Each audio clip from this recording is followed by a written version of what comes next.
Vanessa Errecarte, owner of Marketing Simplified. What was your pathway to becoming a business owner? All right, well, good afternoon. My name is Vanessa Errecarte, and I own a business called Marketing Simplified in Davis, California. And my path to becoming a business owner was varied, but it's always been a goal of mine. So both my parents actually had their own businesses. My dad owned and still owns a sales rep firm for high voltage connectors. He was in and is in sales and engineering. And my mom's a speech therapist who worked at Santa Clara County full time, but then on the side had a private practice. So I always liked watching them be entrepreneurs and talk about running their businesses with one another. And I always thought that someday I wanted to run my own business. I realized I really liked marketing, I think in high school, when I was actually in marching band and we would do a lot of fundraisers. And I remember once we were selling cookbooks and we were at a stand at a festival and trying to sell cookbooks to get more money for instruments and uniforms and whatnot. And I remember just kind of rearranging things and working on the pitch with folks that were also working at the booth, and sales just completely went up. And everybody told me I had a gift, and I realized I was having fun. And so I'd always kind of had it in the back of my mind after that, as I was applying to colleges and whatnot, that I wanted to focus in the business and marketing area. So like many people do, I applied to several different universities, and I always like to brag about the fact that I turned down UC Berkeley to come to UC Davis. And that brought me here locally to the Davis area, and I've never left. One of my very first internships was at a public relations firm. And what I really, really loved about that job, compared to a few subsequent jobs I've had, was that you did something different very often. So I liked the fact that my clients were varied, and that when I went to work each day, I wasn't doing the same thing every day. This was after I had majored in communication at UC Davis and organizational sociology with a minor in music. And so that was an internship that kind of really was memorable to me. Now, I went on to work in a couple different positions before I started my own business, and I got a couple different graduate degrees. But I do remember that job as one that really stood out to me. Some other jobs that I really enjoyed was being an executive director of a nonprofit. So I really focused on fundraising there and being a campaign manager for Lois Wolk during her final assembly campaign and first Senate campaign. And so all of those experiences kind of gave me different types of marketing for both corporations, not-for-profits, and government entities. While I was working my first couple of jobs in the first few years after college, I went back to get my master's degree in mass communications from University of the Pacific. So I commuted there. And then a few years later, I went back to get my MBA because I realized that a lot of people that worked in the marketing field didn't do both the data analysis side and the communications and creative side. So I thought that since I did have a goal of starting my own business, and I did fondly remember my time at a public relations firm, I thought that I could get an edge from my competition by really honing in on some of the data analysis side of marketing as well before I started my business. So I went back to business school, and then that was very handy because I learned a lot about starting a business in business school, and I was able to do it in real time and also expand my skill set from the creative side of marketing to both the creative side and the numbers side. So let's see, I started my business then in 2015 after having 3 different jobs over the years. I graduated from UC Davis undergrad in 2004. So between 2004 and 2015, I was busy getting experience in 3 different jobs, some of which I've mentioned to you, along with that internship, and 2 different graduate degrees between that time. And then in 2015, I started my own business. For me, it happened to coincide with when I was having a family. I thought that it was a perfect time to kind of break into that next phase of my career of being a business owner, because I wanted more flexibility in my schedule. Little did I know I would get less because as a business owner, you tend to never be off and you work all the time. I've never had a vacation where I haven't brought my laptop, but I love, love, love what I do. So sometimes it doesn't even feel like work. What skills serve you well in your business?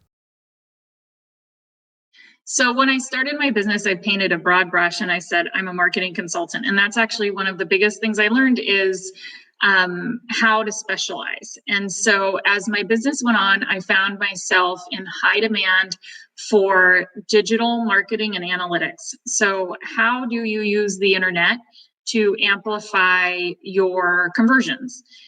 This is anything from social media to email marketing to something called retargeting, where that pair of boots from Nordstrom's may follow you around the internet. And this was a skill set that really involved both that creative side and that big data side. And I started just getting a lot of clients in that area. And so that is now what I'm known for by a lot of people. And I actually decided that as a way to scale my business, I would create some online learning tools.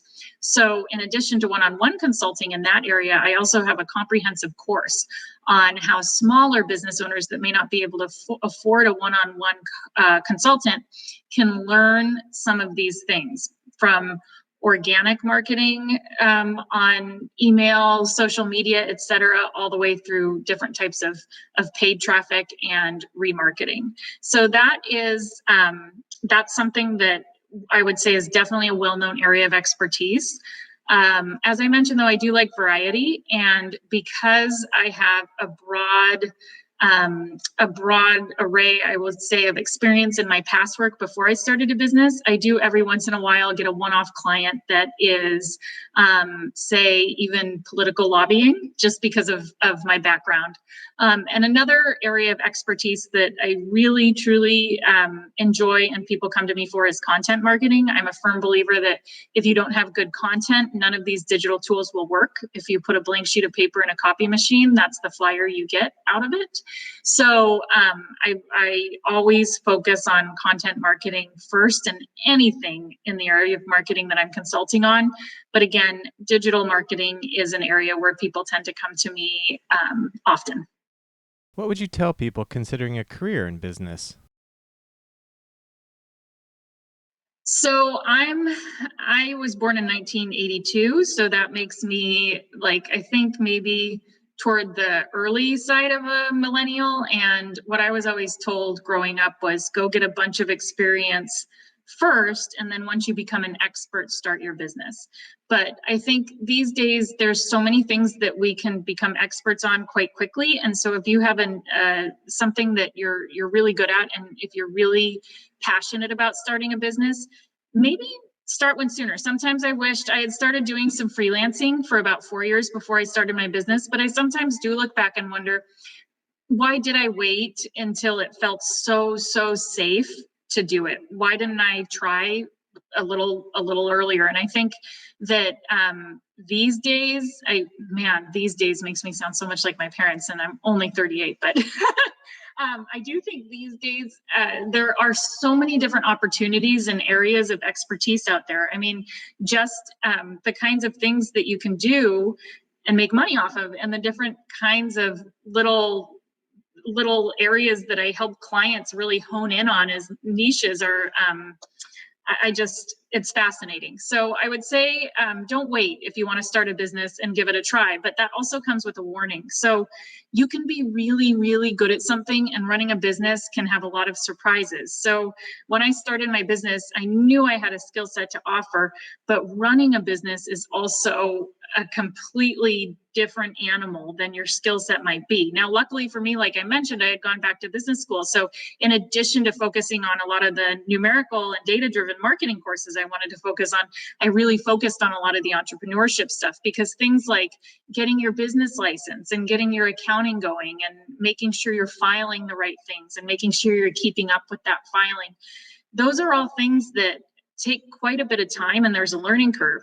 And then as I started to grow, I hired a couple employees, and that again is a learning curve, right? Now you have to add payroll to the equation, and what benefits are you going to offer, and how much do you want that employee working? So there's just this whole part of owning a business that may have nothing to do with what you intend to do in that business. So if you are interested in entrepreneurship and you're in college right now, as you are, I would suggest taking some classes about entrepreneurship to really just be aware of kind of that checklist of things that it takes to start and run a business successfully. The last thing you want is to run a business for, a year and realize you picked a business name that was already taken, right?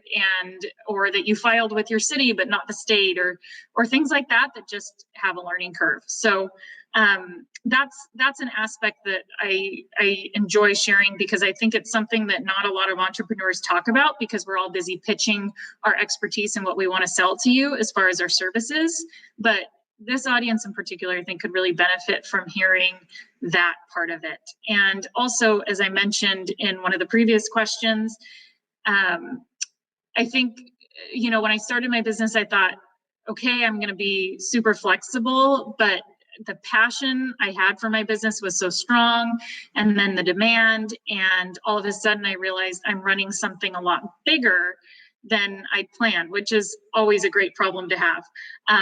But I think, and I really do love it, but really knowing what you want and how far you want to scale is a good thing to think about along the way. Give yourself a roadmap. I'm really glad that I accidentally got to where I am, but I think now I always, at least once a year, just think, where do I want to be next year at this time? It doesn't have to be a huge 10-year plan even. I mean, life is varied, and as we know from 2020, things can happen quite quickly. But if you just sit once a year and think, where do I want to be next year at this time? I think it's really, really helpful. Vanessa Errecarte, owner of Marketing Simplified.